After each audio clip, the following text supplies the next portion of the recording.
Hey everybody, Jason Bermas here, and it's time to get deep in the weeds with WQUD 1077. We talk about a plethora of issues from NASA to AI to silver exploding and well beyond, as well as sonic weapons. Folks, if you enjoy independent media in this broadcast, please consider donating. We got the Buy Me a Coffee, $5, $10, $15. Absolutely means the world to me. We also got the PayPal down below. It's at Jason Bermas, all one word, via the Cash App. And the Venmo, I wouldn't be able to do it without you, but let's buckle up and get ready to make sense of the madness. Deep in the Weeds with Jason Bermas on AEG in the morning. We are the Dole 480 in the morning show, and yes, it is that time of week where we go deep in the weeds with documentary filmmaker Jason Bermas. Of course, he also has his own YouTube channel, Making Sense of the Madness. Make sure you check that out. All brought to you by River City's Reader. How's it going this morning, Jason? It is going well. How are you doing, my friend? Pretty good, man. Really glad it's Friday. Excited about this weekend for football. Big Bears fan, so got that going on. And my daughter's got a basketball tournament, so we got some good stuff happening. I'm just ready to get through the work week. I hear that. I got volleyball this weekend, but still no UFC. UFC returns next week on Paramount Plus, so no more pay-per-view.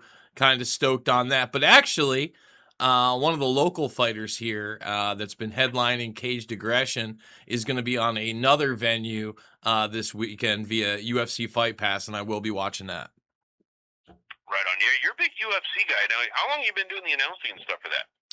Geez, since I moved here, I went to the I literally moved here in, I believe it was October of 2020, and I went to the first Caged Aggression show that same month, maybe like a week or two later. God bless Jeffrey Wilson, Pat Miletich. They introduced me to my now good friend, Justin, who hired me pretty much after an after party. I just talked to everybody, and then like a couple days later, he's like, "Hey, do you want to try this out?" And I'm like, "Yes." So the following March, I started, I guess in 2021, and I've been doing it ever since. They throw cards just about every 6 months. They just announced another one coming up in March, and I believe it'll be on a Friday and Saturday night. We do 2-night events, sometimes 3. And for the bang for your buck, you can't beat it. Great local show, and I know former UFC fighter is going to be headlining this one for his retirement fight, so people aren't going to want to miss it. Right on, right on. I don't have a lot of background in UFC. I mean, obviously, I'm very aware of it and some of the key players, but not something I watch all the time. I have to check it out. Sounds like a good time, but you get busy, making sense of the madness in the world, man. I think you could do both, Aaron. You need to make it out to one of these events this March. I'm telling you right now, bring a couple buddies, maybe some family members, get a table. You will not be upset. You'll be very satisfied, I promise. All right. I might just take you up on that. I'd like to check it out. I've, again, never been to one, so it'd be neat to see it live for sure. Well, this week, another interesting one. One thing I wanted to ask you about right out of the gate, more coming out about the taking of Maduro, and did you see the Venezuelan soldiers' account of how they came in?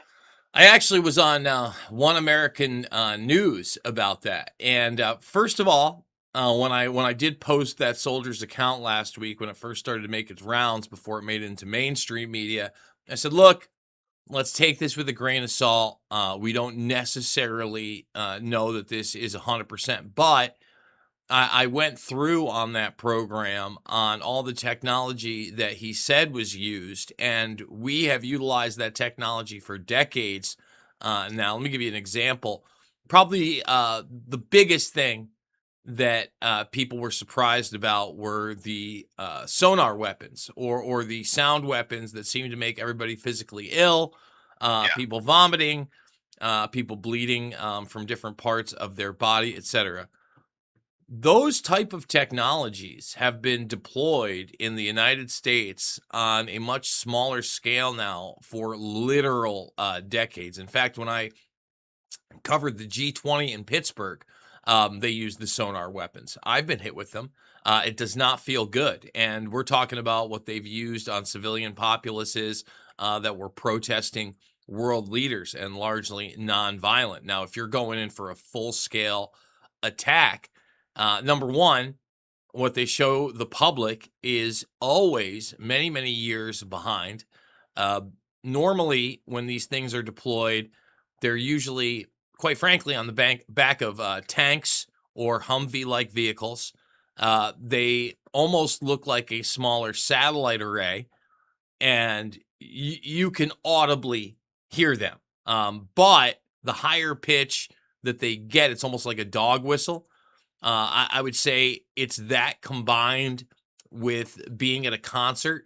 And when you're up front at one of those big shows and you can feel that bass bumping right away, only it's Oh, a yeah. very, very uncomfortable feeling on top. It's going to make you flee, and anybody in that general vicinity. The account also discussed aerial drones. Now, once again, and people are starting to become more and more aware of this. We've been utilizing these kind of smaller drones or swarm drones. There's a program called Offset via DARPA for some time. And number one, I don't think that these were like, when I say swarm drones, yes, there are ones that are literally the size of insects or birds that work in unison. That's But creepy. That's creepy. I mean, it's crazy, but at the same time, again, 4 years on display, you can type in, say, Burning Man and just type in drone display. And I think a lot of people who haven't seen this would be surprised to see literally hundreds of drones working in unison to not only change the color, but the shape and form. And, they're making everything from faces to, butterflies, et cetera, in the sky. And that, again, that's the commercial use for it. But the much smaller drone technology that's been utilized via Ukraine and Russia have been around with the ghosts and sidewinders for quite some time. And again, that's what we're selling to other people and letting other people see. So these drone strikes, they looked, extremely deadly. Then you have the account of just about 20 actual soldiers. Now, from what we know, there's no U.S. casualties whatsoever. Accounts vary from how many people died on the other side. This soldier said hundreds died. At the same time, I think official accounts don't exceed 100. Again, I'm taking that with a grain of salt, as well Yeah. as especially yesterday, and I posted this on my X. Uh, 32 of the Cuban bodyguards had their remains returned from the assault, and they're not in coffins. They're in like little doll boxes each. It's pretty wild, actually. So you That's want weird. it very bizarre. Even when they have your human remains, unless everybody was cremated prior, which also seems a little bit bizarre. It doesn't make any sense unless these people were literally almost evaporated by whatever attack happened. And again, details are kind of sketchy. Trump bragged in a press conference that he watched the entire thing and actually said, I don't know if the public's ever going to be able to see what I saw, but it was a sight to behold. I'll just say this. We've been able to do these type of operations again, and I think we mentioned this last week, for 4+ decades. And one of those reasons is that we have a multitude of weapons that are classified and are not only in this arena where we're literally physically disabling the opposition, but our surveillance technology, our automated technology like these drones, even the soldiers themselves, he described them as almost looking cybernetic and having some kind of exoskeleton on them. Yeah. Again, sounds like science fiction, sounds like something you played in Call of Duty because you did. At the same time, the exoskeleton technology has not only, again, been around for about 2 decades, but now is being commercialized by other militaries, uh, such as France, which I actually demonstrated. You've got soldiers that are using them to basically move inventory. It's kind of the merging of man and machine, almost Avatar-esque style. You see those kind of things so that they can move large scale materials that no human could ever lift up on their own. China just ran their own military drills about 6 months ago, where it's very visible that their soldiers are now wearing exoskeletons on the battlefield. And this is something, again, that we've seen here and there from our own Defense Department, from DARPA, and with smaller scale ones. It would not surprise me that maybe an elite team is using something that may be lightweight and just give them the slightest advantage. Remember, they didn't just go in there out of nowhere. They also had the human intelligence on the ground. They had already remade the entire bunker. They had, done the raid probably dozens of times before going in there. And that's why this account rings probably pretty true to me. But again, could be, a lot of people go, they just want you to think that they have those weapons. Well, again, when you look at especially those sound weapons, type in Serbia and sound weapons, there were just protests once again. And you had people, again, the government didn't admit it, but people saying that they were hit with those sound weapons, and they suffered similar cases of vomiting, of being incapacitated. So they got extremely hit hard with those type of things. So people need to know that these technologies are not only out there, but they should be very, very wary that they're now being deployed without a problem. Because if we in this country, again, become the problem, we could be subjected to these same weapons. And people need to be, I think, paying more attention to a lot of this, not only autonomous drone technology, but things like sound weapons, like actual laser weapons, like Starlink technology. Musk is out there touting Starlink, and he put out a tweet yesterday that everybody that buys Starlink is funding the next mission to Mars. And I'm like, no, they're not. Yeah. I was like, that's ridiculous. Laser weapons. I like that. The sonar thing is crazy. I know they had. I mean, the closest thing I've been to something like that, back when I was like late teenager, I went to a Pearl Jam concert at Soldier Field, worked my way up to the front, and was able to be in the front row for like 7 songs before I was like, crushed to death. But between being crushed from behind and the sound in the front, I was pretty beat up. I just chilled the rest of the concert, drank water, tried to get back to normal. But that took a lot out of me. I can't imagine something that like makes you feel like you're going to explode from the inside and you're like bleeding out the nose. That's a little spooky. Hopefully Minneapolis is paying attention, and they don't get themselves too far out there. But Nikola Tesla had something with radio waves that could do a similar thing, and I'm wondering if it's kind of the same thing, because I know when he died, the U.S. government went in and took all his stuff. Still waiting for him to bust out the Wi-Fi electricity that Tesla figured out, but 100 years later, we're still waiting. Well, I don't know that we're ever going to get something that benefits humanity to that extent. Unfortunately, especially with the weapons potential of harnessing that energy, which, once again, if you look at the experimentation that we know about from places like Area 51, I say it over and over and over again, it's not aliens, folks. From the nuclear testing to the radiation testing to the propulsion testing to things like EMP technologies that they were testing in the atmosphere, again, to read these electromagnetic waves. I know I mentioned that I had David Icke on here recently. Yeah, but the Lizard King. Yeah, the Lizard King himself. Icke was really the first person to introduce to me the fundamental truth that there really are no solids in the world. We sit here and we talk about electromagnetics and we talk about frequencies, but what we have to understand is on a micro level, the further you get down into seeing, even we are not solid. We are constantly in motion.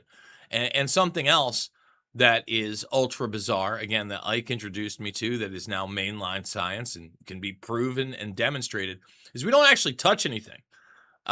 Everything that we think that we're touching, there ends up being this small barrier between our moving particles and those moving particles, no matter how solid you may think they are. And they're at the motion of certain frequencies.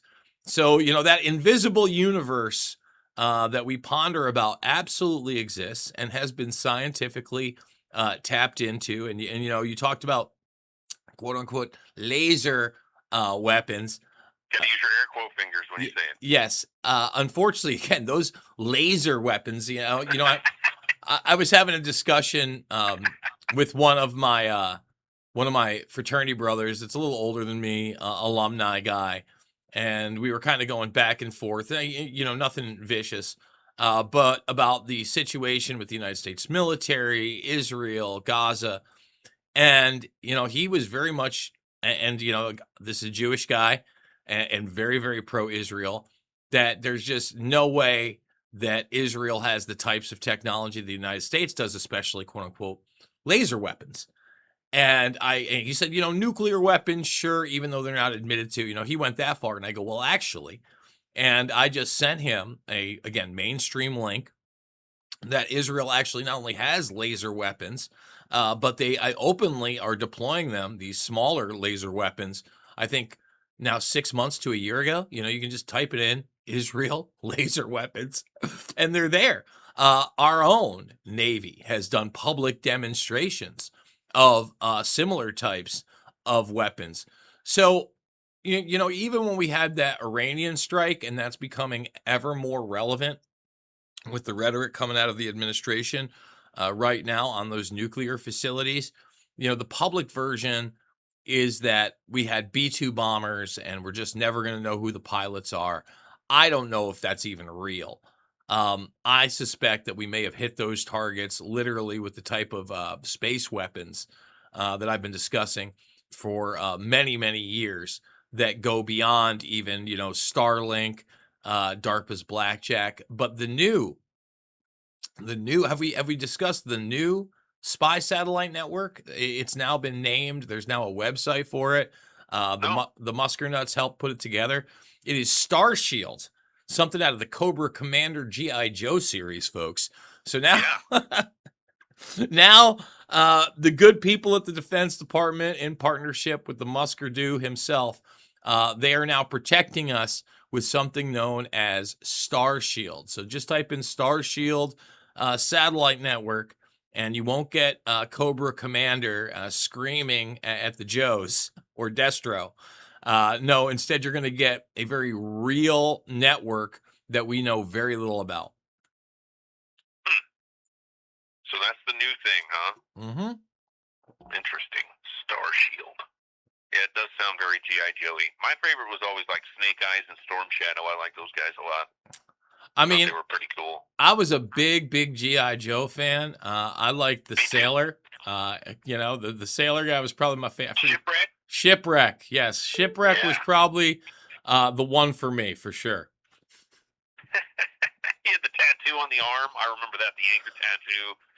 That was good times. Yeah, he had this really one weird episode where, he woke up and his whole life was different. It was like a weird mind control episode. There's some good G.I. Joe stuff out there that you revisit. You can also type in the World Trade Center and G.I. Joe, and there's a little video of basically the World Trade Centers being demolished. And it's like the secret base for Cobra, and they fly out in jets. So it's not hit with planes, but as it is being demolished, planes fly out of the World Trade Center.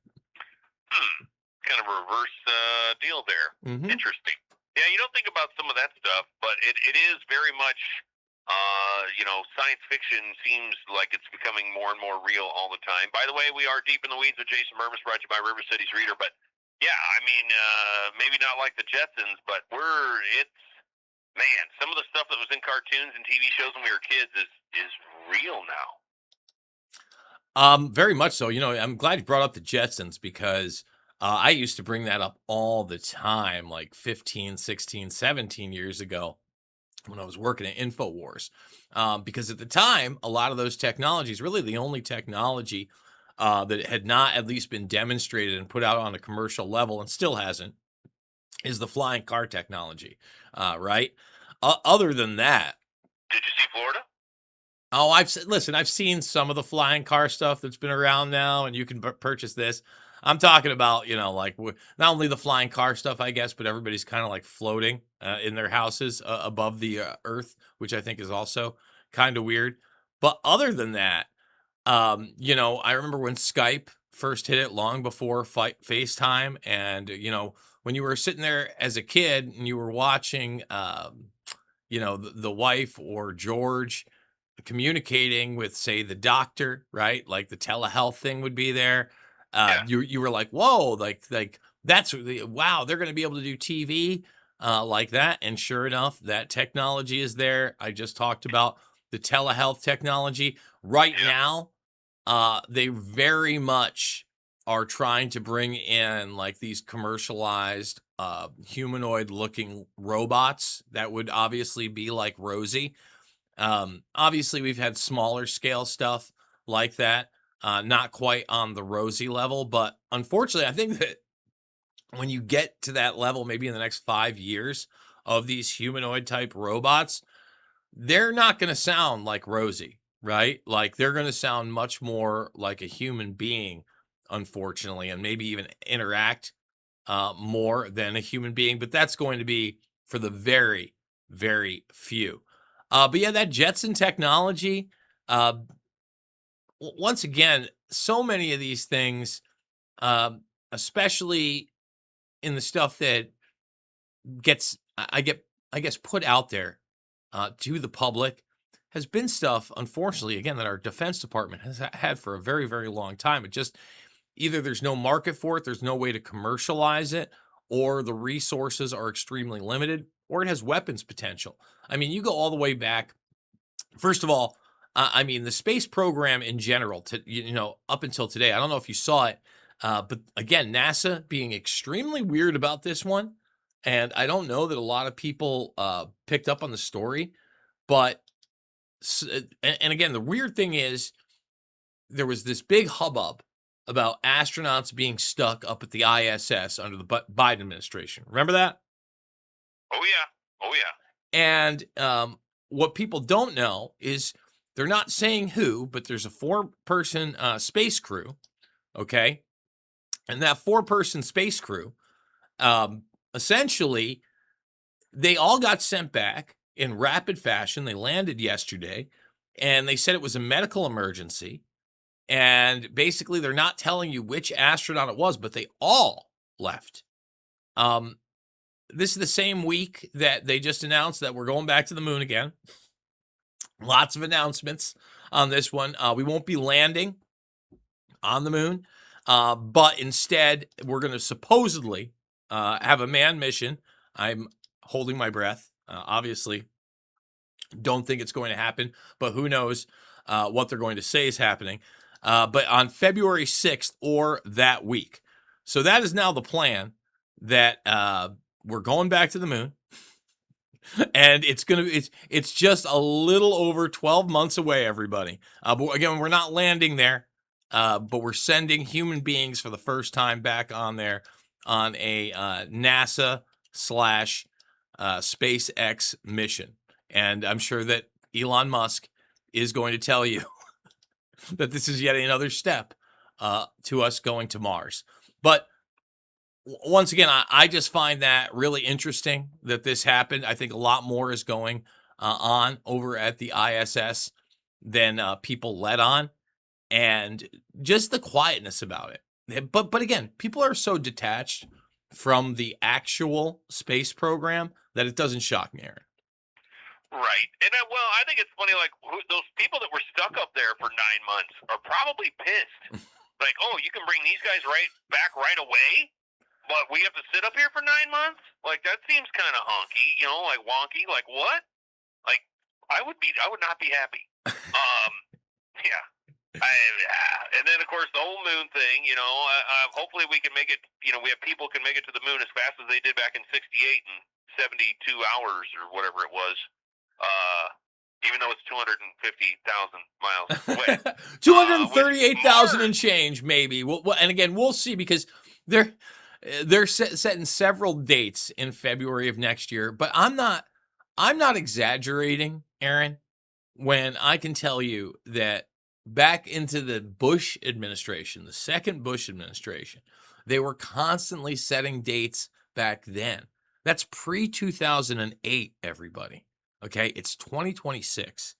For the last 20 plus years, they've continually set dates that men will go back to the moon, and it has continually not happened. And again, I know that there is this cult of Musk, but Musk was also out there. It seems he took the tweet down, boasting about Grokpedia yesterday and telling people that immortality can be yours. And basically, you just have to upload all your metadata and you're going to be part of Grokpedia, which, again, is going to be like the ultimate, I guess, encyclopedia for planetary knowledge that's going to go into the stars and over to the moon, and they'll be able to replicate you in some kind of virtual Johnny nonsense. I mean, these people are shameless. They are really preparing a generation to have zero privacy whatsoever and go beyond the track, trace, database, Big Brother society we already live in and literally get under our skin and into our biometric data, into our thoughts. That's what they want. And try to convince us that essentially we can be replicated by some kind of artificial intelligence. And I don't know if you saw it, Aaron, but we had yet another big high for silver this week. You see what it cracked? In fact, let's look at it right now. It went over 90. You said it was going to take a couple months to get to 100. I don't know if it's going to take that long. Our producer, I'm worried if it goes up too much. Joe Cephas is heavily invested into the silver, has been for a long time, and I'm afraid he's going to retire if it goes too high. And then we're in trouble. Well, you better start worrying because I'm telling you right now, at the pace it's on, and I think it did drop quite a bit yesterday or the day before, then came back. Let's see what silver spot price is right this I got it at 89.13 right now. 89.13. All right. It went up to 93.75. Yes. So it's constantly breaking the barrier in rapid fashion and then going back down. This is not a pump and dump, people. In fact, there are reports that China is actually paying over spot value for silver in mass. I want people to really let that sink in. Any dealer out there, like if you try to sell, you're not getting, like if you go to a pawn shop, you're going to get a third of that. The only way that you're actually going to get spot value is if you know the right people or you are selling them individually online, or through something like Facebook Marketplace. And hey, spot value might actually be great right now because I talked about it not only going over 100, but also probably into the 200 range. So I think that would be crazy. It's going to happen. And I'm not one of those guys that's like, I'm not making any money. I don't work with a silver company. I've talked about precious metals, probably the last almost 20 years, maybe more. And obviously the crypto, since it came into the game all the way back in 2009 and 10 with the original Bitcoin. This is a real thing because this is a real resource. And this is really in so many of our consumer electronics. It is a necessity. It is just like RAM going up. It is just like gold going up. And unfortunately, I think the next trend, and this is going to be a doozy for people, but we may not see this one in the next year or two, but fresh water also becoming a commodity that becomes much more expensive. All at the behest of this new technological push, Aaron. Oh, yeah. I've been saying, I told you last week, for years I've said I thought water would eclipse oil as the most essential resource by the middle of this century, and maybe we get ahead of it, or maybe that happens sooner. Well, I mean, we need lots of silver, Jason Bermas, if we're going to go to Mars. I mean, the moon's 250,000 miles away. We've allegedly been there, although we haven't gone back because I think it's too hard to fake. And now, I mean, Mars is 140 million miles away. So pack a lunch, Elon Musk. I probably better just start watching The Simpsons again so I can find out what's going to happen in the future. Or you can go to that great episode where, again, our entire idea of space has been shaped by cartoons and media and Disney, and yes, even The Simpsons, where Homer was lucky enough to go into space. I'm pretty sure it was Buzz Aldrin, who he was in space with, but I may be wrong about that. But they did get a real astronaut to do the voice at the time. Hey, Simpsons has been a bellwether for popular culture for some time. And I know people love they predicted this or that. But once again, you look at the people that are actually writing that show, and they're very much in that academia circles. They kind of joke about it, but a lot of blue bloods, a lot of Harvard, a lot of Princeton. They like to crack jokes about the East Coast quite a bit.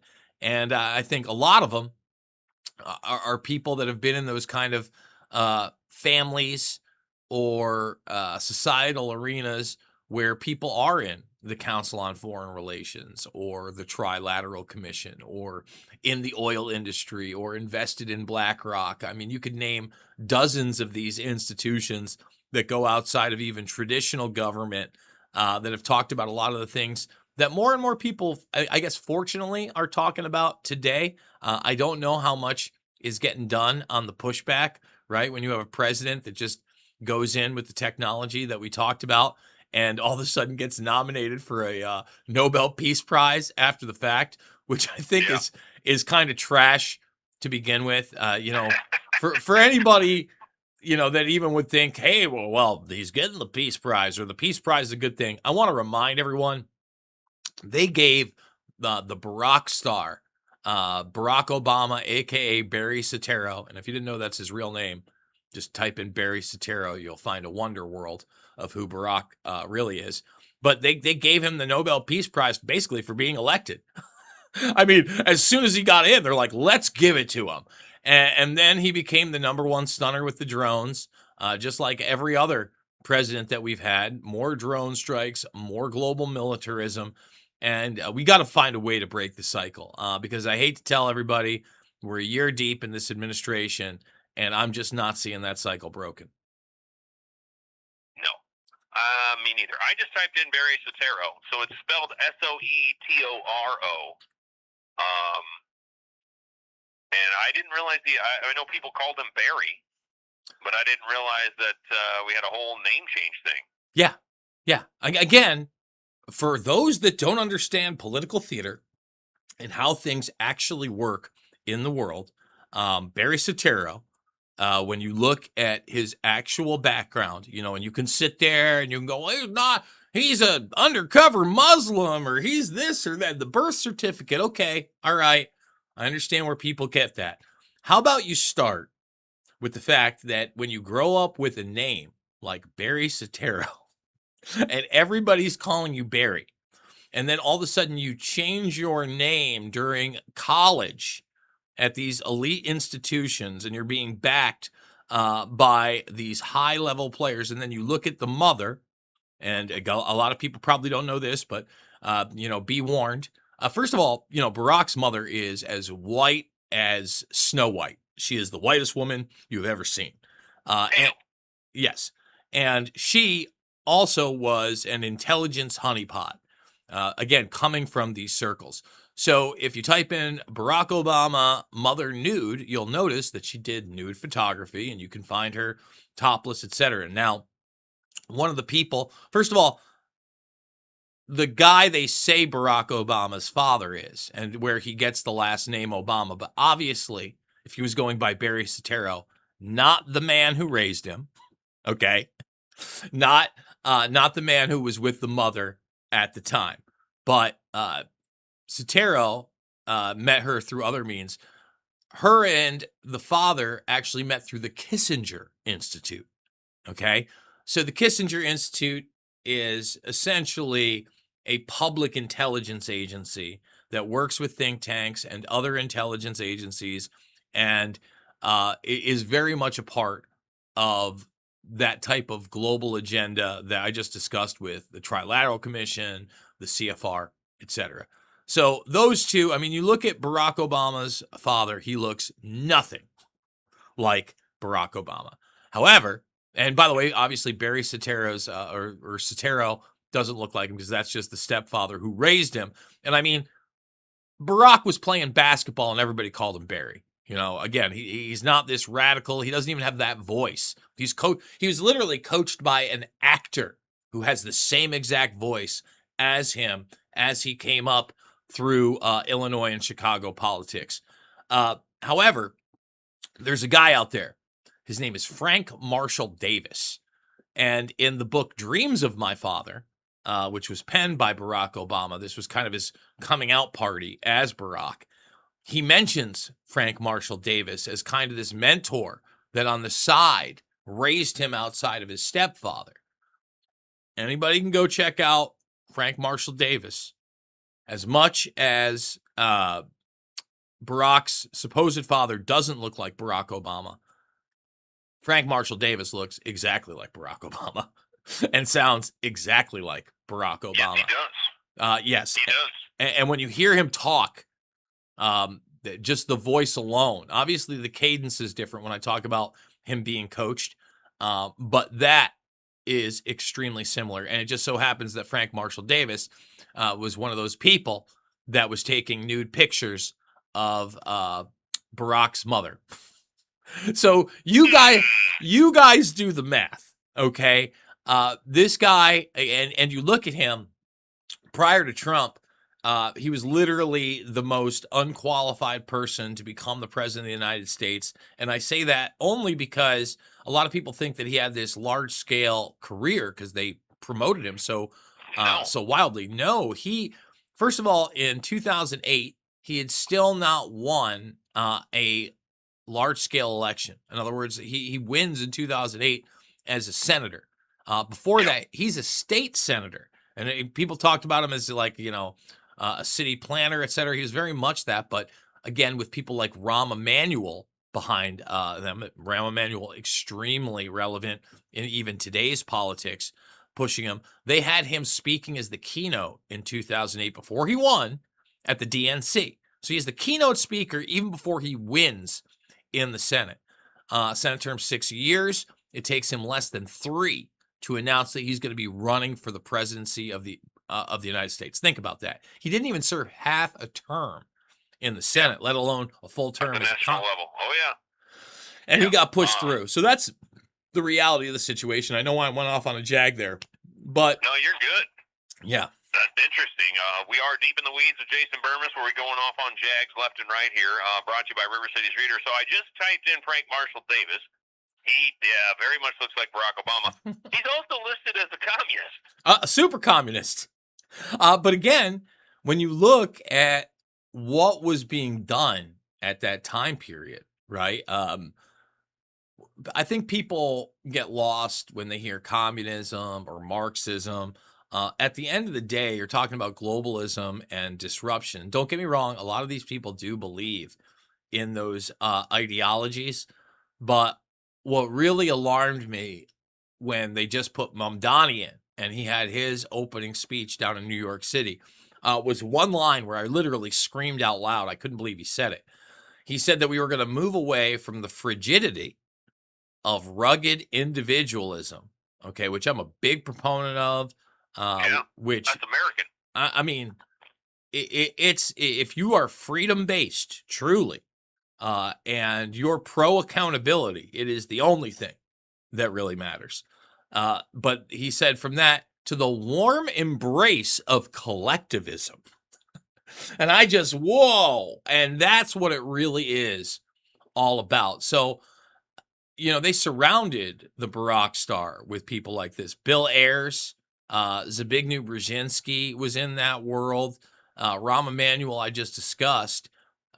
He was big time in the Barack Obama presidential administration, but his brother is Ari Emanuel, the guy who is behind TKO and the UFC and the merger with the WWE, and the Hollywood agent that they based the Jeremy Piven character on via Entourage. Those guys are huge players. You know, we often, and I guess rightfully so, but we end up focusing a little too much on the quote unquote leadership, right? Like the Clintons or Barack Obama or Donald Trump, etc. They become the story.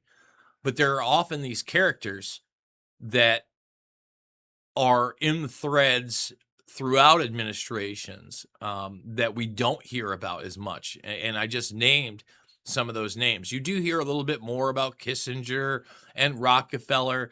I'd say this generation is now hearing a little bit more about Peter Thiel, etc. But in large part, the public is just completely and totally ignorant of these people. And they're the ones that are really running the show. And they're able to hide behind, people like Bill and Hillary Clinton. I don't know if you saw the news getting into Epstein. Oh yeah, I was just going to bring that up. You mentioned the Clintons. They refuse to Google it. They're not going in for their hearing with the House Oversight Committee or something like that. Yeah, well, and related to Epstein. Yeah, I mean, they think they're above their law because, in large part, they are. If you look at the Global Clinton Initiative, how they were able to move literally tens of, if not hundreds of millions of dollars directly to their daughter. And when I say their daughter, again, that's Hillary Clinton's daughter. Right. It is simply not Bill Clinton's biological daughter. So, I mean, come What's sue me. Because I looked that one up. What's the guy's name that's Chelsea's dad? Anybody can do this at home if they want a nice little surprise on their phone. They type in a man named Webb Hubbell and Chelsea Clinton, and it is very apparent that Webb Hubbell is her biological father. And Webb Hubbell and Hillary Clinton worked in the same law firm together with Vince Foster. And Webb Hubbell was actually very much on the public stage during the Whitewater scandal that kind of just went away and nobody talks about via history. But once again, you have another one of these weird political scandals that nobody seems to talk about where that's not Bill Clinton's daughter. So again, they've gotten away with just massive lies for their entire political career. So they don't think that they have to come into the House Oversight Committee. Thank God for people like Thomas Massie that keep pushing forward, that are being attacked even by our president. And I don't know if you caught it, but Donnie T was out on tour over in Pennsylvania with some blue-collar workers.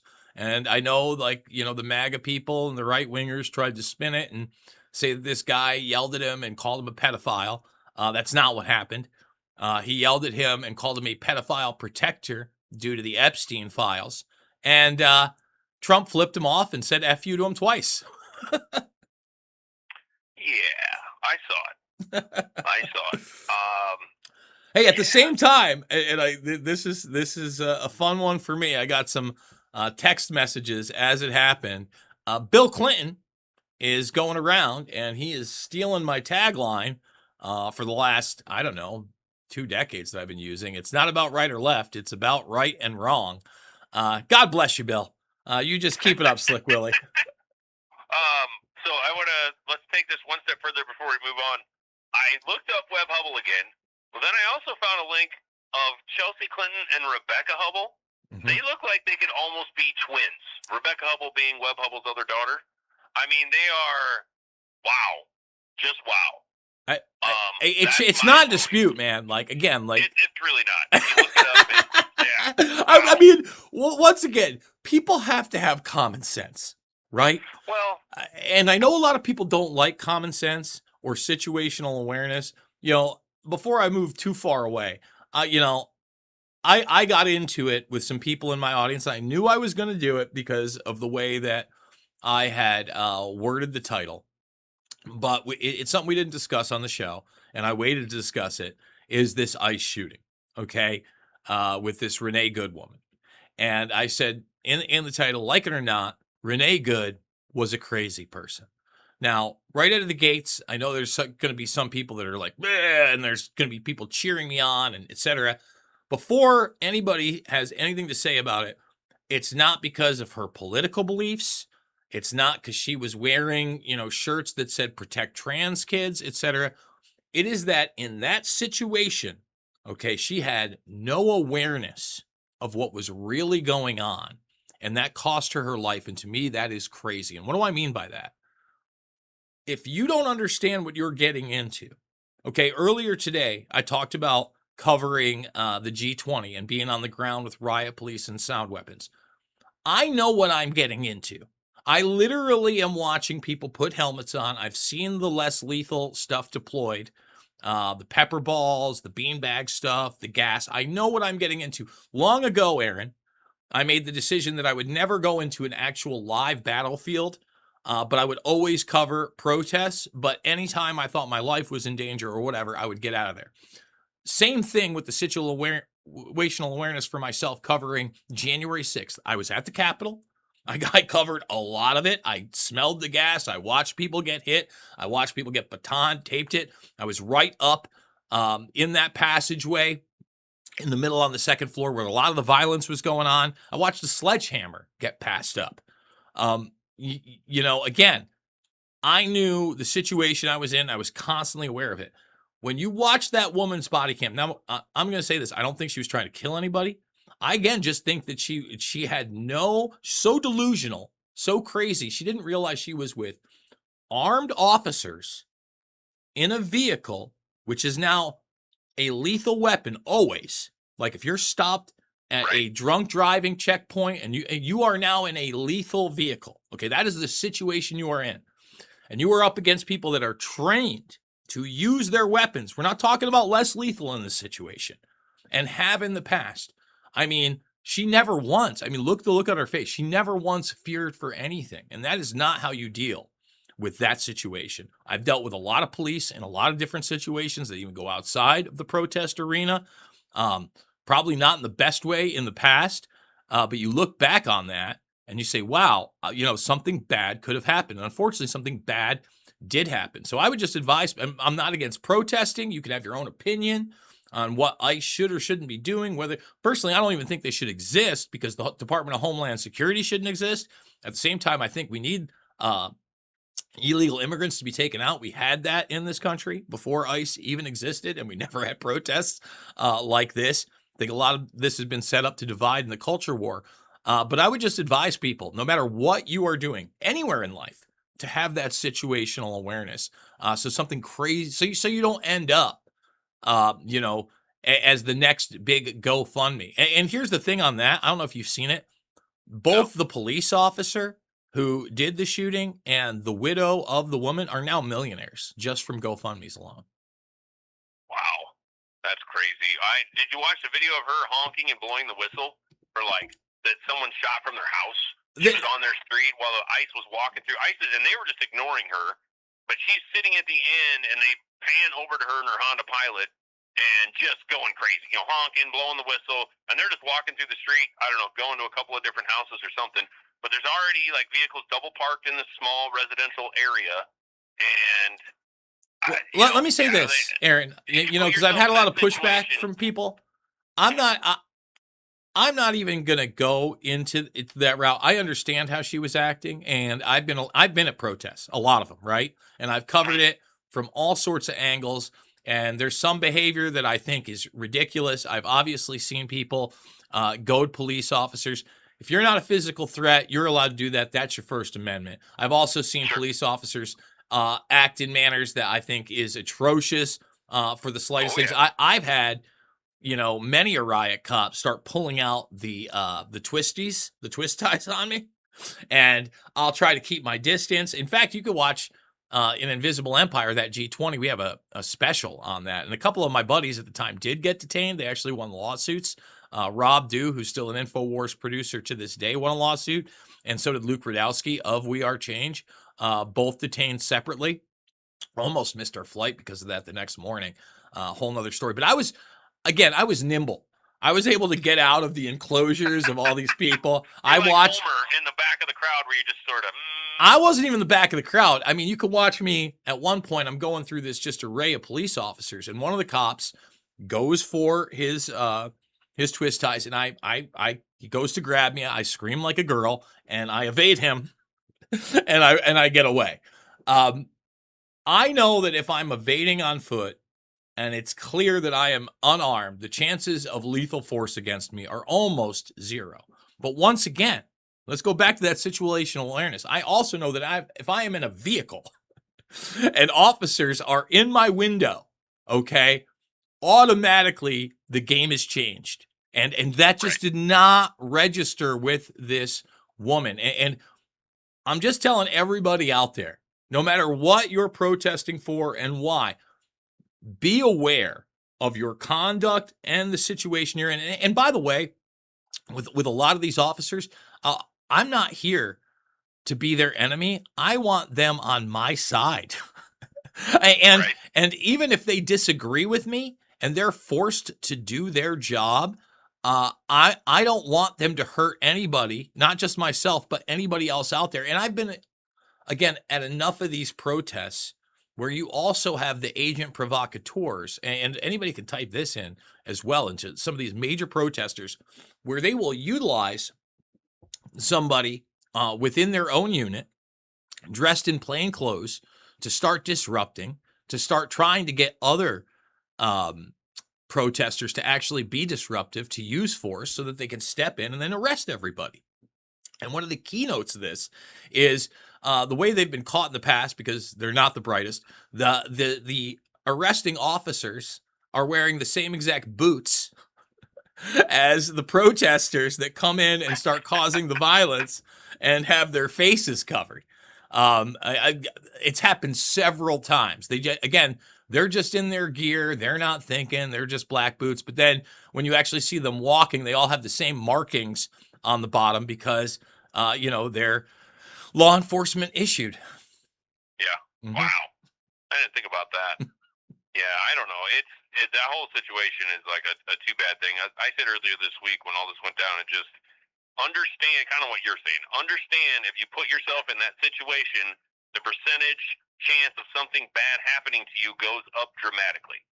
I just So- always also know when you are considered armed and dangerous, when they can use lethal force against you. And by the way, when I say less lethal force, check out that kid that just lost his eye. That's not the first time I've seen that happen. My man, I mentioned Luke, but Luke, to his credit, he hasn't done so, recently, but he has been one of the most on the ground guys. He used to go to those French yellow vest protests. And not only was he at those French yellow vest protests where I watch people get hit with the pepper balls and get injured, etc., but he happened to be in France on this street where an explosion happened. At the time, they weren't sure whether it was terrorism or whatever, but it ended up being just a gas line explosion. So he's in a foreign country while there's massive protests going on, the yellow vest protests, and I mean, he was in tears, man. He was he was on the block. He literally witnessed the whole thing. He went live with this huge fireball going on and everything. It was the wildest thing ever.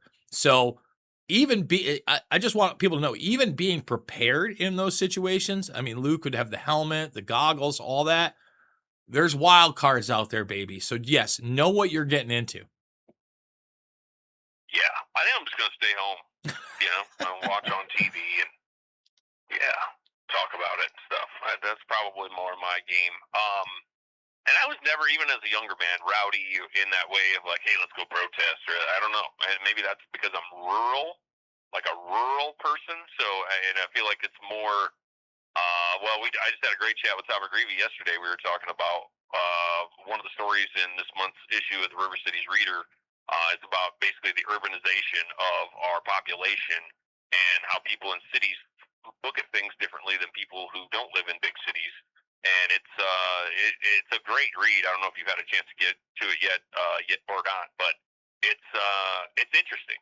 And so now I'm starting to think of like, well, do I think that way because I'm rural?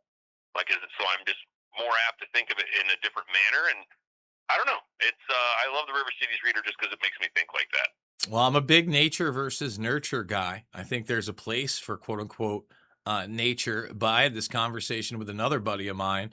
It's actually a mutual friend of Todd's. Just talking about some of my comedian buddies that are from the East Coast, like Sam Tripoli is from Cortland, which is about 90 minutes from me. Kurt Metzger also from that area, and there's a certain demeanor. So I don't think he's very far off, especially someone like myself that's kind of grown up in with my foot in a lot of those worlds. Right? Even though I didn't live in New York City, I was constantly going in and out of New York City up until the time I was 12. Then we moved to upstate New York, where Amish people were having a picnic on my lawn, and I ended up graduating with 54 kids. They still had illegal three-wheelers on a lot of these properties. Exactly. I was introduced to a lot that I was not introduced to otherwise. And then kind of just traveling the country throughout this from my mid 20s on, right? I've been all over, and I can tell you right now, there is something to be said about the type of environment you live in, urban, suburban, citywide. I think that, New York City culture is like unlike anything else I've seen anywhere else in the country. But at the same time, so is LA and Hollywood culture as well. I think even Florida, even though it's kind of diverse, also has its own kind of thing going. And I'm just very happy to be here out with the Midwest manners, my friend. Yes, sir. Yes, we are. And we have been deep in the weeds with Jason Bermas, brought to you by River City's Reader. And that is going to do it once again, folks. I need your support. Can't do this without you. $5, $10, $15 absolutely means the world to me. Make sure to subscribe if you're new. Thumbs it up. Ring that bell. And as always, even though Bill Clinton seems to be stealing it, it is not about left or right. It is always about right and wrong. I absolutely love you, and I will see you all on the flip side.